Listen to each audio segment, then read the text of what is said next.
Welcome to Wrestling and Everything Coast to Coast with your host, Evan Ginzburg, Buddy Sotello, Mike Lano, and our very special guests. Why don't you introduce them tonight? Evan Ginzburg. Okay, from Dan and Benny in the Ring podcast.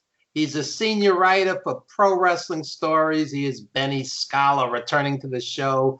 And we have Dylan Hughes, creator of Wrestling for Socially Aware Wrestling Fans.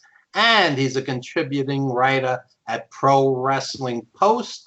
And yours truly writes for both these excellent websites as well. And we're with Dr. Mike Lano, the distinguished photographer and wrestling journalist worldwide. He worked every territory. And sometimes dentist. And Russell Jackman showing his molars. So Benny, I should say Buddy Sotello. Okay, so here we are, guys. We have that afterglow from Wrestlemania. I summed it up. If I had paid $35 at Madison Square Garden for a house show and saw that card, I'd walk out going, that was okay, and forget about it the next morning. What did you guys think? Yeah, I 100% agree with that. It was a decent show, I guess, but WrestleMania is obviously supposed to be the show in America of the year. And when you compare that to what New Japan does overseas, it doesn't even come close. How can these guys, like I was just mentioning before we started, Shinsuke Nakamura, how can you take him and then put him through the machinations of that style to where every one of his matches kind of looks the same when, it's like any of those guys, they brought over the Good Brothers and they did nothing with them. And some of these experiments, you can take the Kong or some of the guys from EMLL. It's boggling to the mind to turn them into boring wrestlers that are doing maybe 1/50th of what they're capable of. That's the problem. Nakamura wasn't even on the card. They had him on SmackDown yesterday. He was on the Andre the Giant Battle Royal. Yeah. He was a runner-up to the main event. Sorry, we had no other place for you on the show match. One of the best wrestlers in the world. That's right. Formally, anyway, but before they neutered him. Right. Mystico, the original Mystico, who's now Caristico in back with the Paco Alonso promotion. How could they botch that guy? They bring in these guys with great hope, and then it's like when they bring up the guys from the the NXT, and they just sit there. Where was Lee? Or some of these other folks on the show. Well, I know I see Evan talk about it a lot on social media. They didn't have a spot because Vince McMahon's 50-year-old son was taking a spot and wanted to get jumped off of or thrown off of a high object again this year. Yeah. That's why these guys don't have a spot, because nepotism. By the way, this is my and then I'll shut up. The booking has really bothered me. They've really blown it with the women. When you consider that 2 years ago, those three females aren't even, I wouldn't say they're not part of the company, but they're, one having the baby, she's being the good mom. Whatever happened with Charlotte, I don't know if I'm buying the COVID excuse. There were the problems there with her significant other, Andrade, who was so much better as La Sombra in Mexico. Again, right to my point. And then, Ronda is trying to have a baby, which, if you look at what the excuse was with Charlotte, that she tested positive, and then that was a whole mistake. And poor Ronda Rousey can't for the life of her in the last 2 years get pregnant. None of those three on that historic card. And what they've done, particularly in the past year with the booking of the women, where like every time they have a tag team, the women are catfighting, they're not getting along. You don't have Shayna Baszler getting along with Nia Jax, and on the other side, you don't have Rhea Ripley getting along with Asuka. It's so pedestrian, and it's very frustrating. So my point was the Shane McMahon stupidity. I don't think anyone cares about that match. And in this day and age, we're trying to be sensitive to others to the point of going way off the maps with the counterculture stuff, to have the main angle just some guy who's diminutive. It's like the David calling the big guy stupid and he's going to get his ass kicked. There's no doubt about that. But just calling somebody stupid is like the lowest common denominator of bullying. Aren't we beyond that? Can't we do something better if you have to have a Boarfest Shane versus, big giant monster among men? They have to find a reason for Shane to stroll in and get that big payday, while the other guys all sit on the bench who've been killing themselves all year. Couldn't Shinsuke been put in that part and maybe have it sort of a competitive match, perhaps, to try to have him carry Braun Strowman to something watchable? And if you're trying to make a point and taking the woke, if you want to call it, approach and taking a stance on anti-bullying, it's a lot more effective if you actually make a storyline that's worth a damn and will engross people and make them feel something. No one cares about that. I'm glad you said that, because I'm watching this show and there were several good matches. But ultimately, except for my rooting for Cesaro to win, there was nothing else I cared about. If you don't care, if there's no emotional investment, it's almost all pointless. Absolutely. Benny, why don't you chime in for a second? I just thought, well, first of all, it was 33 miles from my house, Raymond James Stadium. Oh. And I thought, well, maybe, let me check out the ticket prices. Once I pointed my cursor up to the nosebleed, I saw $484, and that's when I stopped looking, because, the only way I'm paying that is if George Harrison and John Lennon come out of the grave, right? And they play with Paul and Ringo in the middle of Ray J Stadium. Then I'm paying $484. I'm not paying $484 for this. 2,500 ringside. WrestleMania 2. My brother and I got nosebleed seats at the LA Sports Arena to go see WrestleMania 2. I believe they were $20 each. Wow. And the WWE was kind of having trouble selling it. When you think about it, it was the smallest venue to host a WWE event, because they had it in the 3 different locations. Wait a minute. It's the fiasco, the Sergeant Slaughter, ridiculous, horrific angle. They had to move out of the LA Coliseum into the tiny sports arena, which is now demolished. That was a fiasco. But the telling point of this thing, even with ridiculous prices, was they had to, normally they're sold out, WrestleMania, in an hour or sometimes even less than that. Minutes, usually. They had to shill those tickets. They were even shilling them Friday on SmackDown, to my knowledge. So I'm sure there was, Benny, you could have gotten maybe one of those paper tickets. Yeah, maybe they should have just drove up and, found a scalper. Right. Or I didn't go to WrestleMania. Who wants to risk getting a deadly disease for a subpar show?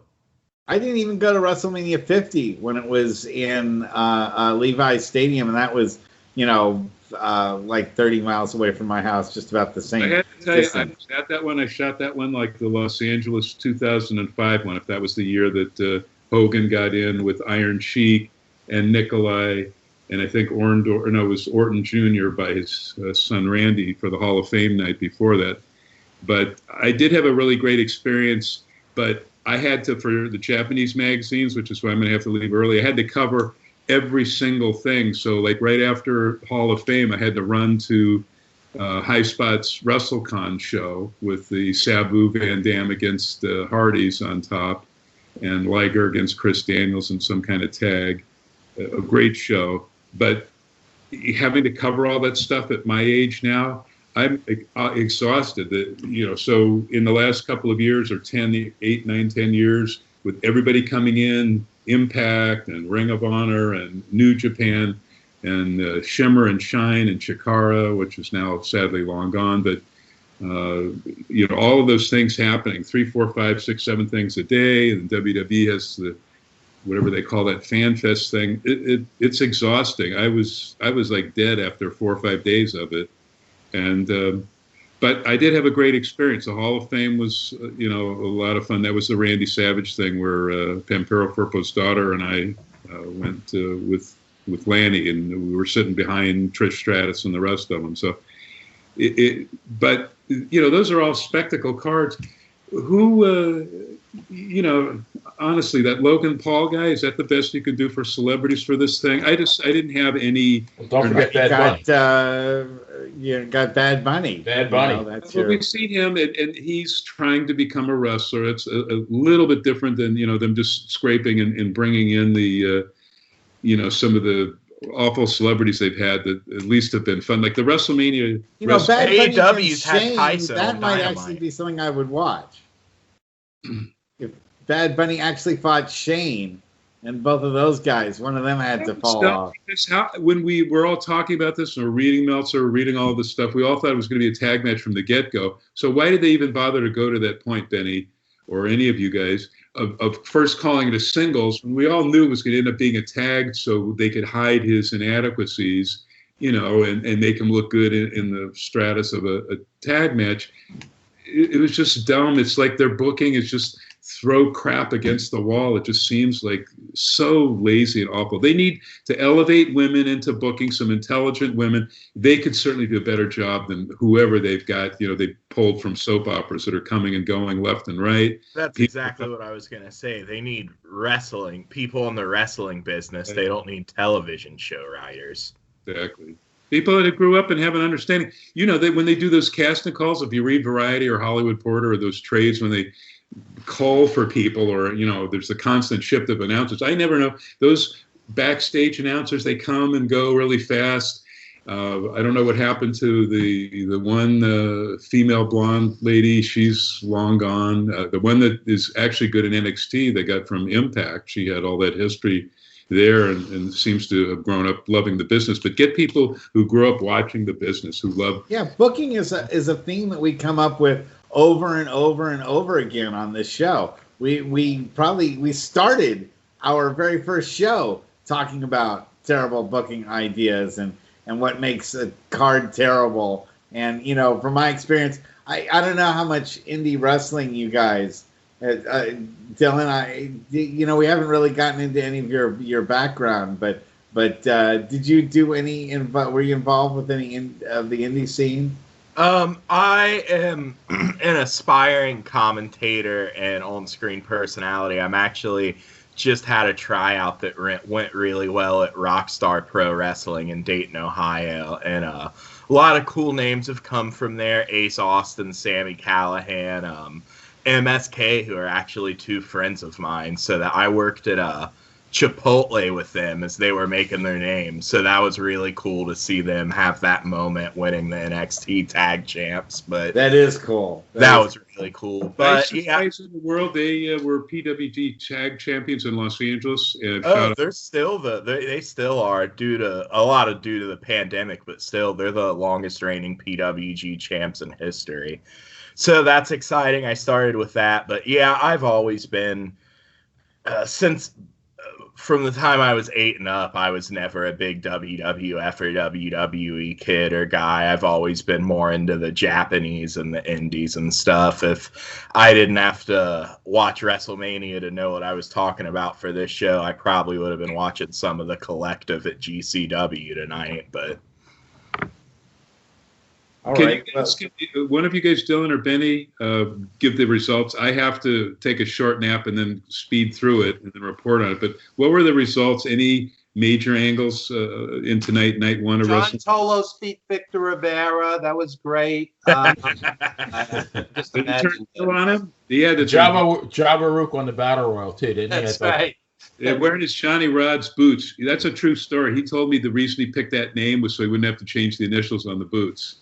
Yeah.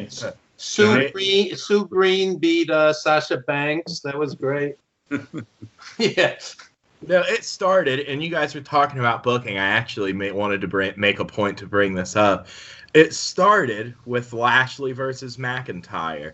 Can you do anything to bury the world title, the main title of a company, more than have it opening the biggest show of the year? Are you kidding? No, very first match of the show, Lashley versus McIntyre. How can you bury a title more? They had a plane to catch. I'm sure they had a plane to catch. Yeah.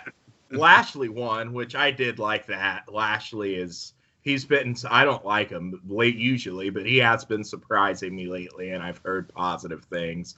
But like Evan said, it was kind of a tough watch for me because there was just absolutely zero emotional involvement in anything. Yeah, for all the intensity they supposedly built up to the match, it was like really a dud. At least I thought it was. There was no emotion in the match whatsoever. Mm-hmm. Absolutely. It felt like any match you would see on Raw or SmackDown. It didn't feel like a main, title match at WrestleMania. Well, and that's what happens when your main title match has to go on first. If they went all out, the crowd would have already been in a high. You can't. That's like putting Bruno versus Bobby Duncum and then following. You can't build to that match. That match had zero heat. Can you imagine if that really was the final build up to match? That would have been at least you had other things that followed that were better than that match, which, is unfortunate to say. But I totally agree with Evan. This is the kind of match that you would see a dime a dozen on SmackDown and Raw. And if it were on TV, you'd probably have something else on in the background or a video game you're playing or something like that, to keep yourself from having to watch the entire thing. And you're just going to wait for the damn high spots, if there are any. Right. Let me ask you, stupid booking, you guys. They just not even 2 weeks ago, the Hurt Business, the other two guys, they were a couple of weeks prior to that, they're tag champions. Now they're booted out and they have to be in the lowly SmackDown Andre the Giant Battle Royal the night before. How does it suck for that? So many guys, African American, others have complained, they weren't even together as a 4-person unit for that long before breaking them up, and how sad for the other two guys of Hurt Business. So I was thinking, well, maybe they'll involve them, like we're thinking Jimmy Uso is going to get involved in the Roman Reigns thing tomorrow night, so they have something that sort of makes sense. So they didn't have the two guys from the Hurt Business come back and somehow interfere in the match or anything? Oh, yeah. And I figured they might have a new Hurt Business, like maybe Keith Lee would come back, and maybe what's her name, Ember Moon, and then they'd still have a Hurt Business, but not the original two guys. But the problem was it was such a crappy build, and I thought with such a bad build, they have to have a surprise in there somehow, and there was nothing. Oh my God! And that it leads back to WWE never learns their lessons. I know there's always obviously been the comparisons between the Hurt Business and the Nation of Domination. And if you look back, Nation of Domination were hot. That's what got The Rock going on what his run was. And they just always, everyone except the leader was jobbing in matches. They were putting them in matches against, nothing against them, but they weren't stars. Los Barriquas and DOA with all of it. They weren't doing anything with anyone except the leader. And they were arguably, besides DX, the hottest hottest team or stable in the WWE at the time. They just don't learn their lessons. And I just throw something in. The term creative is ironic because they always go, "We have nothing for you." Isn't that their job to have something for them? I mean, well, I just read an article where it was saying how everyone is afraid to approach Vince McMahon with an idea that he gets so critical of people that bring up any idea that wasn't something that they know Vince would automatically like from the the Vince formula. I think we're all pretty aware of what the Vince formula is. So it's like a guy that only eats a Big Mac and only wants a Big Mac every single time. You offer him a filet mignon, and he's like, "No, I want the Big Mac. Give me another Big Mac. I gotta have another Big Mac." Sorry, McDonald's. Not that we're expecting you to talking about Trump. I'm just kidding. You're writing.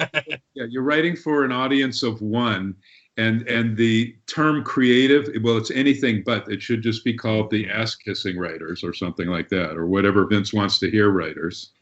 Yeah. Benny, what do you think of everything tonight? You're very quiet. Tell us your thoughts. Like I said, I thought about going until I saw the ticket prices, and if they had a Beatles reunion concert at intermission, I might have went, but it just and I mean the build was so incredibly blah. that I thought, well, surely there's got to be some kind of surprise, and it just they didn't deliver. I mean, there was Cesaro and Rollins was a decent match. I thought it was a pretty good match. Who's short? And then the women's title match I thought was a decent, Bianca Belair and Sasha Banks. It was a good, not too bad of a match, but everything else really sucked. Yeah, she did. Oh, Bianca went over. Good. It was a pretty good moment, and but like I said, I haven't been watching on Raw or SmackDown. It's not, you see those ladies. You could see them fighting, and they will have a rematch. The irony of all of this stuff is that basically, in some form or another, except maybe Shane McMahon, you'll see a rematch of all of these matches or some variety. Some sort of mix and match of what we're seeing now, because the WWE has so much time they have to fill in. WrestleMania will come and go, and by next week, it'll have all been either resetting all the angles or there'll be rematches of all the angles. We're on to the next pay-per-view. Did they not have some of the locker room empty and come out to congratulate Bianca, which would make logical sense? Probably not. I think her husband did. Montez Ford did it after the match. I think that was almost hopped the barricade. Yeah. Because who knows how long she'll hold the title for? Till Monday night. Exactly. Exactly. It's the hilarious thing. The Monday after a lot of these pay-per-views, they have the match that people paid for on the pay-per-view. They throw that the next night back on Raw, which is as a rematch. Yes. Let me divert for something just very quickly. Is anybody watching Impact? And if so, are you watching before the Impact show, before that? And if you are, any thoughts on how worthless the Iceman Intel segment is, where he says, I'm going to tell you all this great stuff I've heard from higher ups and blah, blah, blah. And then he proceeds to not tell you anything. It is so hilarious. I wonder whose relative this guy is. Impact, if it wasn't for the AEW guys coming in, snooze fest. Yeah, I like a few guys there, and granted, I'm probably a little biased because I do have some Sammy is great. Yep, I like Trey a lot. Trey Miguel's really exciting. Rich Swann's pretty good, but it's not a wealth of talent, and there's not, in the women's division, there's not a lot of potential matchups. What can they do now?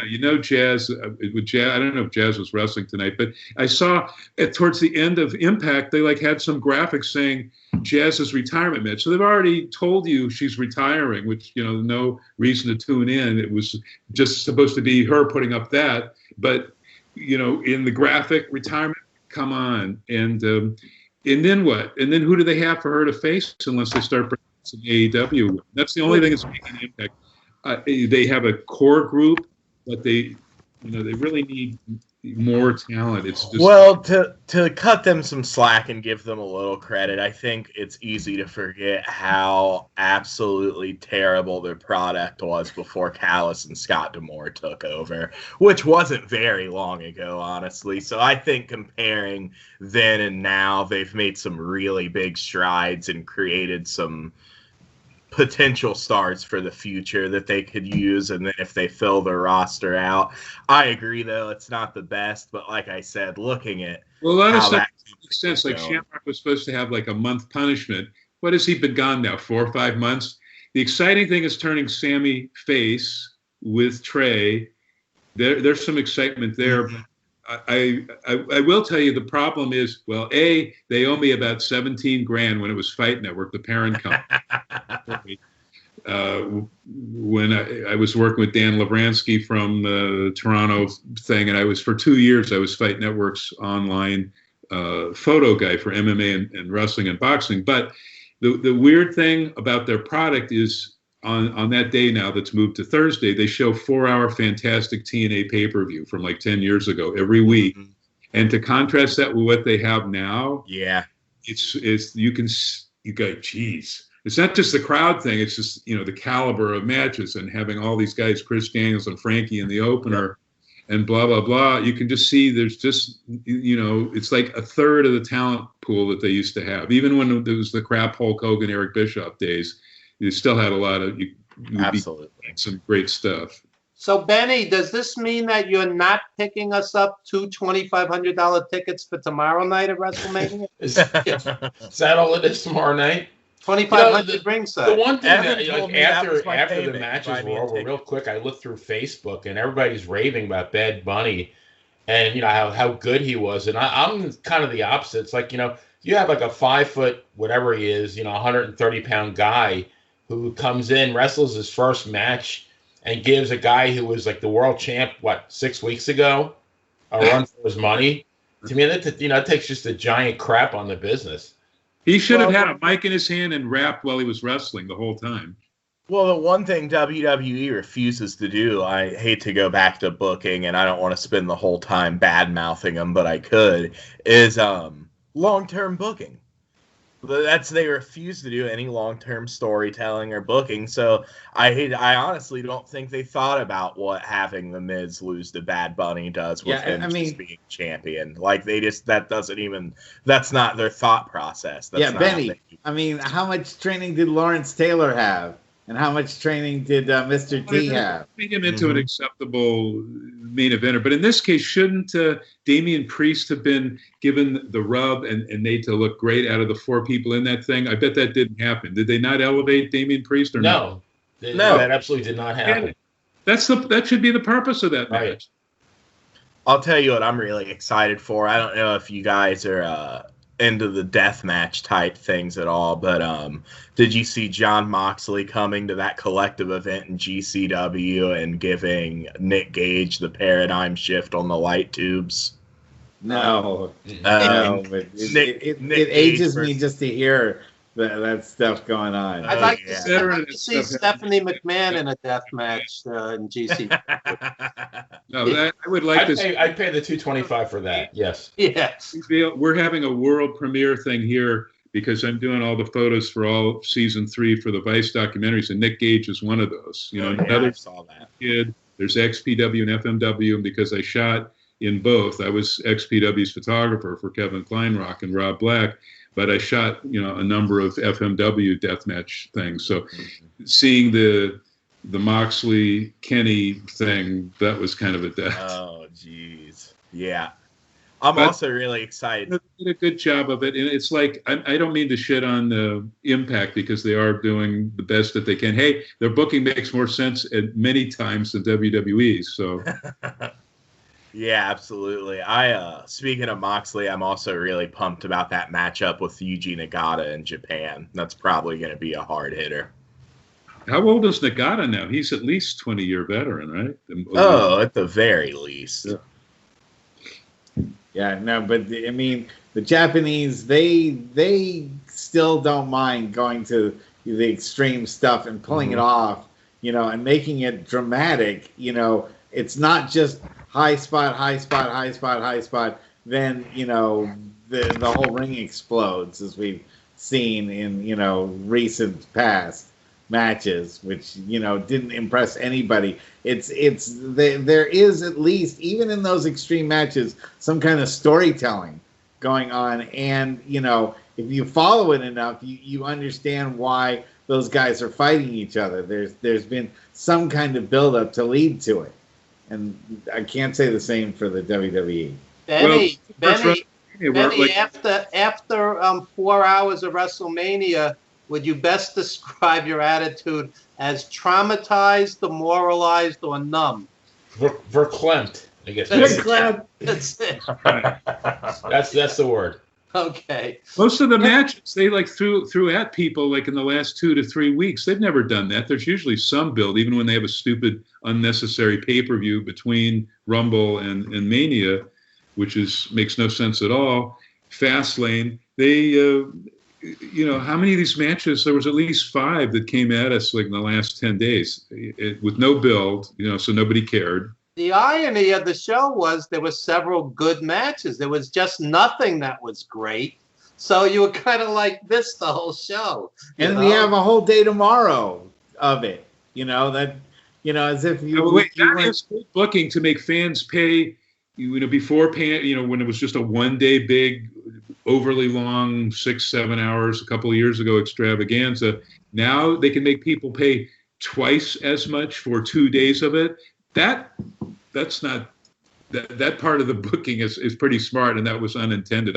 Is there any need for 2 days of it other than just to make more money? I don't think you heard Vince McMahon's really hurting for money lately after the record profits. Yeah. He's down to $2.1 billion on Forbes. That's 2,100 million. He didn't look that good tonight. I don't know if anybody took notice. First of all, he looks just like his father now, and he hasn't aged very well. He looks reptilian. I don't know what's happening. Yes, like he drank a couple of Botox shakes. Was he? Did he come out? Was he on camera tonight? Yes, at the beginning. What did he do? He came out at the beginning or something? He just said welcome to WrestleMania. He did the general intro and he had the whole the whole team behind him. Oh, of workers? Yes. Wow. Yeah, he's looking lizard-like. I'm not sure what's going on. He took his share of illegal steroids. I mean, it's one thing when you're in your 40s and 50s, but then when you get into your 80s, 76, 70s whatever. and 80s, yeah, all that kind of crazy living that he did do in the 80s, and we all know that he lived a crazy life. He won't fess up to it because the 90s, the early 90s was the steroid trial. Some of us had to go and cover, back there that the feds blew. So you must be thinking a little bit later on when he was actually in the ring, and this was after the Memphis angle did so well with Lawler, then started becoming a heel on his own television. But were there any major angles tonight on night one of WrestleMania? Any haps of note? No. The fact that you have to sit there and think about it. No, it's really no. Like Buddy said, you're gonna see that stuff on Monday night. I could best sum it up as they came, they saw, they left. That was pretty much it. Yes. They took Benny's $425. They came, they saw, and they took. Yeah. And they made him verklempt. Yeah, absolutely. Meshuggah. Hall of Fame. Anybody have any thoughts of that? Boy, that really got shit on it. And a lot of those names, they didn't even really say anything, about Shatner. It was just like that was thrown out at the last minute. I was assuming they were going to beam him up, but it never happened. I honestly don't think we should call it a Hall of Fame until they have a damn building. Yeah. Where do you go visit? Where do you go see the Hall of Fame? There isn't one. Well, there's Iowa, and then the crazy story now about the upstate New York one was nobody can figure this thing out, not even Meltzer, who I emailed about this. A couple of years ago, what's his name, Ev? And he did a really great job with the upstate New York one, but he decided to sell for whatever reason. He couldn't get the building renewed at a favorable rate or whatever. So he sold the Hall of Fame and allegedly most of the collection to Johnny Mantell, who many of us still don't know if he's related to Ken Mantell in Fort Worth. And so the Pro Wrestling Hall of Fame was moved to like the Fort Worth or whatever the city is adjacent there in Texas, except now Tony Villano decided he wants to do it again, so he's redoing from scratch and having his Hall of Fame, and he's got a big ceremony this year. So those two guys are feuding. So we're going to have two Pro Wrestling Halls of Fame, upstate New York and Texas, fighting it out, and then WWE's fictitious Hall of Fame. Then we have the Iowa, which is the Tragus Thez, which is half amateur, half pro, and they're moving to a bigger building because they have more stuff donated. And the problem with the the Johnny Mantell thing, a lot of wrestlers have said they've donated stuff and they're not seeing it there, and so they don't know to that memorabilia, so they're getting pissed off. Watch for eBay. Yeah, absolutely. So there are speaking of that. Johnny Valiant told me that Howard Finkel called them up and said, can we please have your robe for the WWE Hall of Fame, the Valiant Brothers jacket, rather. And Johnny's like, why should I give you my jacket? You guys never threw me anything. Yeah. Oh, yeah, absolutely. There are museums in Japan, and not Ribera's the two restaurants, and there is one in Mexico City that's a gigantic museum, mostly masked, but it has robes and a lot of cool stuff. And Vern Langdon used to have one at Slammers. He had Blassie and Tolis and Moolah robes and boots. I went to Slammers once. I rented the ring out at Slammers once when I wanted to do a tryout video for, wrestling with someone. And as a side note, I wrestled with my friend's brother. He wound up breaking his arm while he was doing it. And, I wound up going to the bathroom after I did my wrestling thing. And after doing a vertical suplex, I was so exhausted, I went to the bathroom and I threw up because it was like I pulled like every muscle in like my lower like body trying to like lift a guy up vertically. And I was in better shape then, but it was like I didn't realize like how much strength that all took. And so I was in that Slammers gym one time. That it's kind of a Did you see the museum aspect that Vern had? You know, a lot of guys that went on to XPW started there. Kleinrock learned his trade there, and there were some others like Dynamite D. But I do like the point you bring up about, Evan and I have been complaining about that for, way over 20 years, that there's no physical Hall of Fame. So don't call it that. It's just something to tape. And for many years, another gimmick. Yeah, it was a gimmick because they would, if you'd want to see all the speeches in their entirety, you couldn't buy it separately on a DVD. You had to buy the full 3-disc WrestleMania DVD, even if you had already paid for WrestleMania, just to get that single disc of all the, unedited Hall of Fame speeches. So, that's not even on TV. It's just it's a TV product. It's a Hall of Fame in Vince's mind is what it is. Benny, tell us about the Dan and Benny in the Ring podcast. Yeah, we started, I guess we're up to 13 episodes now. We usually drop an episode on Tuesday nights. We've had a couple of really good guests. We've had Dominic DeNucci. He was our first guest. And we've had Ivan Putski working on a couple more. I think you're going to be on our show, hopefully in the future. We have fun. It's mostly, we'll do the... I liken doing current WWE coverage to eating Brussels sprouts. It's one of these things that you really don't want to do it, but you have to do it because you want to stay healthy. So we want to kind of, we can't do old school wrestling every single week. So we have to, we want to try to broaden our audience a little bit. So we're going to cover WrestleMania. We cover the pay-per-views, but by and large, it's mostly old school stuff, which is what I truly love. Mm-hmm. And Dylan, tell us about wrestling for socially aware wrestling fans. That's interesting. That's really just more of a side hobby project. That was I'm sure you guys can relate to this. Being in a lot of the wrestling groups on Facebook, you see a lot of just hateful bigotry, homophobia, sexism. And it's kind of just a Facebook group for like-minded people similar to us to just talk wrestling without having to see pictures of 100 dudes posting the latest bikini picture of Alexa Bliss and talking about what they want to do to her. It's a triumph. It's a triumph for those guys when there's a nip slip because they're dateless. It's a big night for them. You and I said, or you criticized someone. I said some of these guys need to get laid and maybe defocus off critiquing and being ugly about their critiquing of wrestlers. Or I've read so many posts about Sasha Banks looks anorexic. That's really not your business to talk about that kind of stuff. Yeah. I've always said, and I just got in a big discussion on this online a few days ago, that there's a lot of hate for Charlotte Flair lately, and I get that some of it is the overexposure and being shoved down people's throats.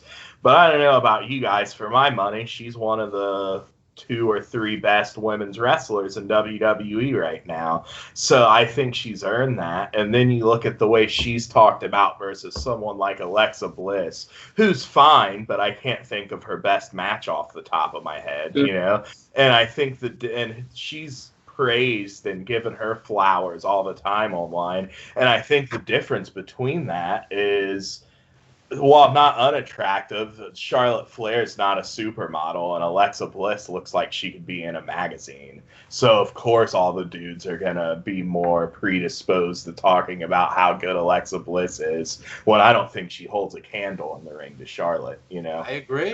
Totally agree. I miss Charlotte. It just seemed like this is more about the Andrade situation as to why she was yanked and pulled off the poster and all of that. And I really miss her presence there. I mean, that could have been a fun 3-way match, Charlotte, Rhea, and Asuka, or Rhea could someone else. But, to make it more interesting, because, they did Rhea no favors when they had her just drop pretty clean to Charlotte last year. So no, but I'm glad you asked about my group. Like I said, that's mainly a hobby project. My main thing I've been focusing on right now is the writing for Pro Wrestling Post, We got a lot of really good writers. We cover everything from new, old, WWE, Japan, the Indies, really anything you can think 600 of. articles on the website, Pro Wrestling Post.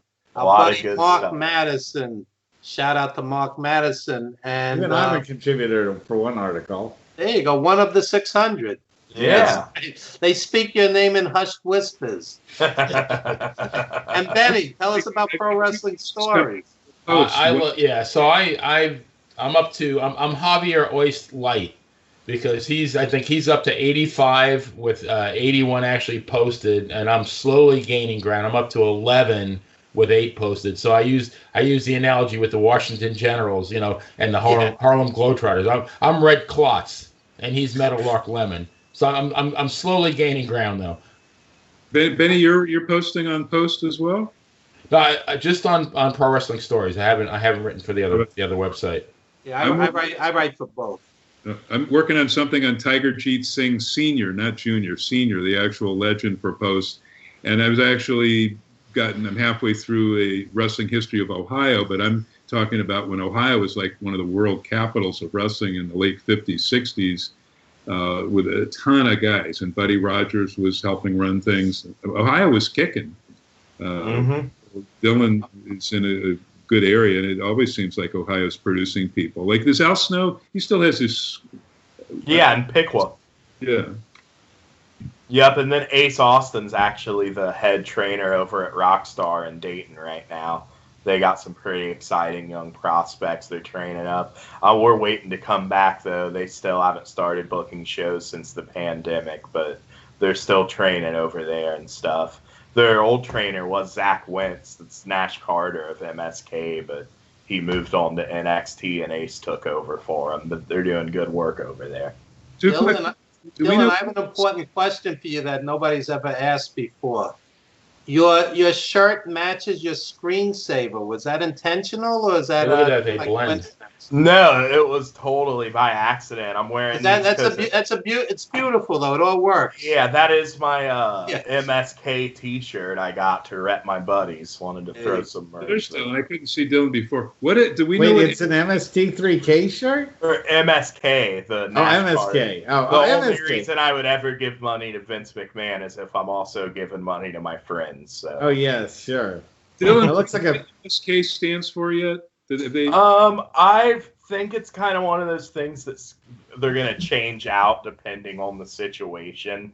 I know I've heard them referred to as must-see kids. Okay. Nice. And what happened to the other two members, the brothers, when Impact let them go of, Sammy's group? Actually, Jake and Dave Christ. I don't know. I don't want to get into dogging anyone's name too much. I've heard Jake's a really good guy, but Dave was involved in all that speaking out stuff that went down a few months ago, and he's kind of, to say the least, not one of the best people. So I think he's kind of been blackballed a little bit and can't find work. And in my opinion, that's a good thing with some of the stories I've heard. People that I trust very much tell me about the kind of shit he's done. Allegedly. And Benny, what is your favorite Bad Bunny song? I just wanted to ask that.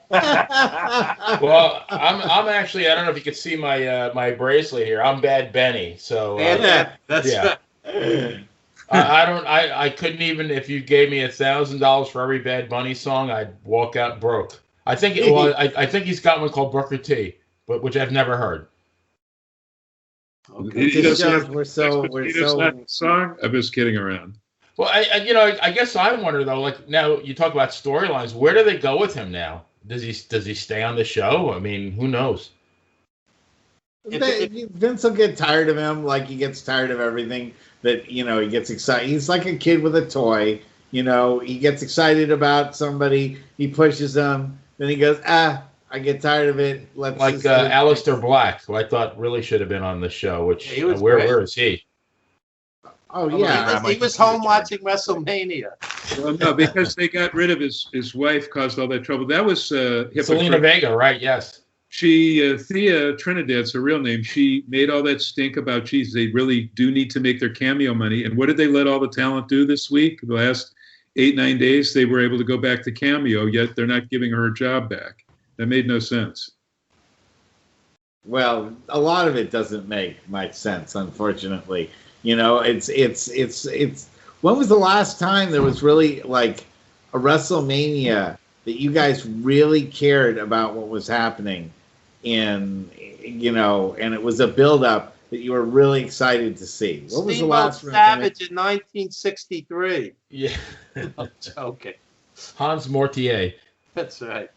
I mean, for the first WrestleMania, it was such an amazing build-up. You had the whole rock and wrestling connection. You had, the Piper. You had Hogan. Those two hadn't really fought that much, especially in matches that you would see on Muhammad Ali. Yeah, Muhammad Ali, Liberace, Billy Martin, right? Yeah, and Billy Martin. Exactly. It was kind of a New York thing that was kind of being shared with the rest of America, and that made it something that it was like how New York was kind of like the heart of like spectacular wrestling. That was like our way of all sharing in it. Especially, I don't know if you guys were actually at the pay-per-view, the closed circuit televised WrestleMania 1 match. Well, Evan, you might. Dave Meltzer at the Bill Graham Civic in San Francisco. Meltzer and I were watching that and taking notes and talking about each match and stuff. I was there with you. You just didn't know, didn't know me all the way back in '84. But Evan, what was like the buzz like in New York? I was there the night they clocked Lou Albano with the plaque. Yeah, and that started the whole thing. That was at the Garden, and it was electric. And part of me saw the writing on the wall that they were turning it more circus-like. But Piper was one of the greatest heels of all time. Mm-hmm. So to see heel Piper in his prime headline the Garden again and again and again, those were some of the best nights of my life. Unfortunately, 2-3 years later, it was an absolute circus. Everybody, you had plumbers and guys, Skinner and all. Bastion Booger. Yeah, Mercy. You had all these great wrestlers with ridiculous gimmicks, and they brought in a lot of the NWA guys and just squandered them. And I was born in '93, so I wasn't alive yet. I was born in 1893. I was at Gotch Hackenschmidt. But I only know what I've read and what I've went back and watched. I don't know if you guys have read this yet, but I'm actually working through it and going to be writing a review for Pro Wrestling Post on it. Death of the Territories by Tim Hornbaker. Yeah, I have that on Audible. I've been listening to it. It's a great book. It's incredible from what I've read. And something I've noticed is the similarities in that and what AEW is trying to do now with the Forbidden Door and working with New Japan and Impact. It kind of, after reading it, kind of made me as a younger guy be like, oh, this is what AEW is trying to do. They're trying to bring back that territory feel from back in the day, which was kind of cool to draw those two comparisons. Here's my thing with Impact, and it'd be cool if they brought in some of the, Corgan gets going again with NWA, bring that into Impact. The problem is Impact, they're constantly talking about AEW stuff. They have the faux ad, with the owner of the company and Shivani there, but yet on AEW, they never talk about what's going on in Impact, and that would be kind of nice if they did. Conversely, at least give them some plugs other than simply say, oh, these are the former Impact Tag Champions or whatever. And if they had like a after segment or something saying, okay, say on Impact or AEW rather, Dynamite, have them talk about, hey, this is what's going on in NWA, this is what's going on in Impact, this is what's going on in New Japan. So that would really give a cool sort of an NWA feel of stuff. Like, I just want to tell Benny that we almost never talk about the current stuff, but we're just doing this because it was WrestleMania tonight. So I just want to throw out some dream matches. My all-time dream match is Andre the Giant against Sky Lolo. What about you, Benny? Yeah, like Little Beaver and King Kong Bundy, kind of similar. Yeah, yeah. What do you Andre think? was actually, as Jean Ferret, he did have a tag match with Sky Lolo in the Grand Prix Montreal Vachon promotion. The computer animated What was corpse of Abraham Lincoln against Donald Trump. It was like it was Andre and somebody, not Little Beaver, against Don Leo Jonathan and Sky Lolo as the heels. I just remember Little T, King Kong Bundy and Little T. And when he did the body slam and then he did the avalanche on him. It was either Haiti Kid or Bobo Johnson. Yeah, I'll say after tonight, Bad Bunny's went up in my rankings. My number one dream match would be Bad Bunny versus Red Rooster at Mania next year. Yeah. And Scott Hogg Irwin, you can have him out there. You can have the whole barnyard, you know. And then you have the gobbledygook as a special referee. Yeah. Barnyard match. There you go. A wrestler called Porky Pig, Mike Lauren.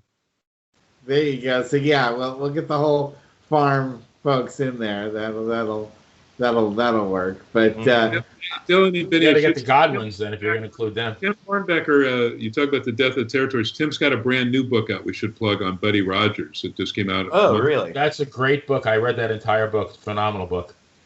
And while we're plugging books, Jason Calabrese, who did some work for WWE, he just did a book Reinvented, a personal trainer's transformation. It's a self-help book and, getting through this pandemic, mentally, physically, emotionally. Jason Calabrese Reinvented, a personal trainer's transformation. And he's a good guy. I just wanted to plug that. And anything you guys want to plug? Yeah, please. We're getting towards the end of the show. I want to make sure you guys have a chance to promote anything that's coming up for either of you guys. I pretty much kind of already did. Just like and follow Pro Wrestling Post. We're on all social media, Twitter, Facebook, Instagram. Our site where you can see all of our articles is prowrestlingpost.com. I cover a weekly preview of what's going on in New Japan Strong every week. They have the New Japan Cup USA going on, which that's always a really good program. Or it was last year.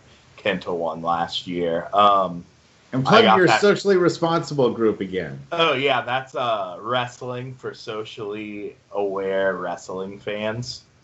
And that is... I got to join that.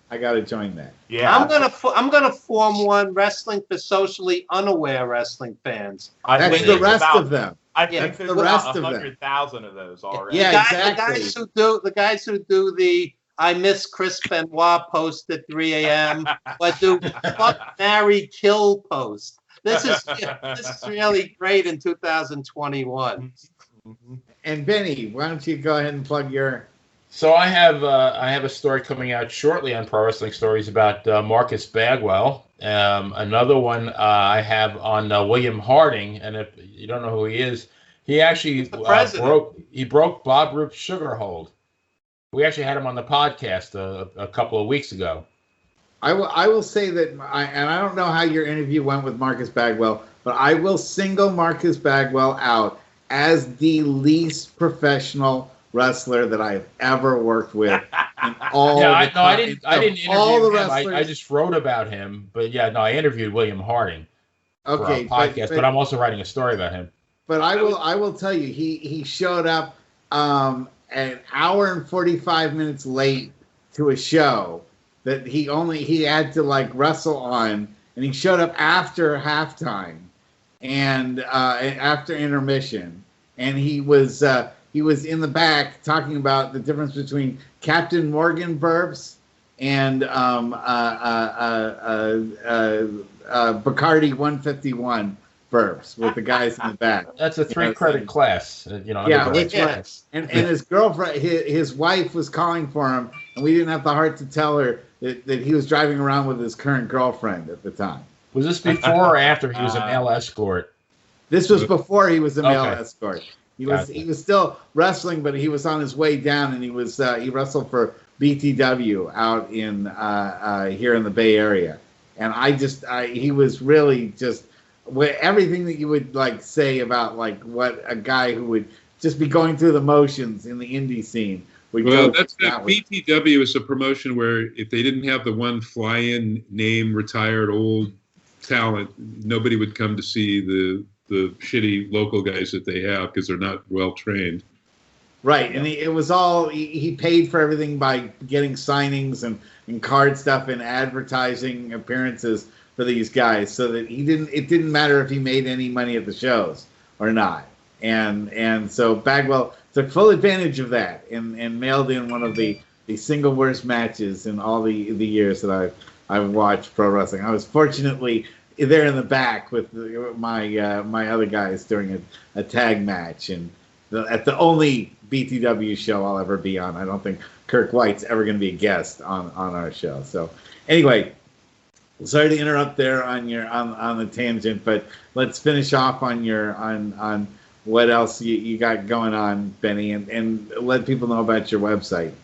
Yeah, well, it's ProWrestlingStories.com for the stories, and then Dan and Benny in the Ring is our podcast. Like I said, every Tuesday night. Tell us about Dan. Who's Dan? Dan is Dan Sebastiano out of Norfolk, Virginia. Close friend of Jeff the Ref Robinson, who was on a previous podcast that Dan was on. So we branched out on our own at the end of January. Well, that's great. Well, so one of these times you got to invite him to come on here too, and we'll have to do a guest appearance over there. And Dylan, it's really nice to meet you this first time around. Yeah, absolutely. I hate to bring the mood down a little bit, but one shout out I do want to put out there is Evan mentioned Mark Madison's the creator of Pro Wrestling Post that we all work at, and he's actually had lately a little bit of health issues going on, so I just wanted to shout him out, let him know we're all thinking about him and we believe in him. Yeah, we love you, Mark. Good. Hang in. Great, yeah, absolutely excellent guy. This was my first stint of doing anything within the wrestling business. I've been such a huge fan and loved it my whole life, so I'll always be indebted to him and Evan for introducing me to him, for giving me this opportunity. Oh, my pleasure. And shout out to Eric Jaden, who is a great indie wrestler out of New York, and he's battling cancer. And when the wrestling fans are like raging against John Cena or Ric Flair, they have no idea what people are going through. And absolutely, if that's priority one, that you hate John Cena, you might as well reassess your life, because there are people with real problems. Leave the basement once in a while. Amen to that, Evan.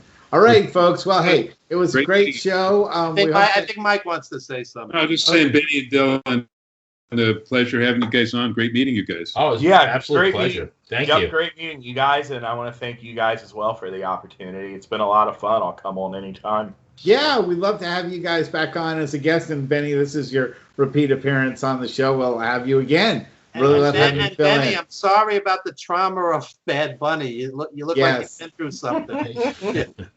Yeah. Was it post-traumatic stress syndrome? Yeah. Post-traumatic stress syndrome. Somehow we'll make it through to next week. All right, everyone. Good night. Thanks so much. Yeah, thank you.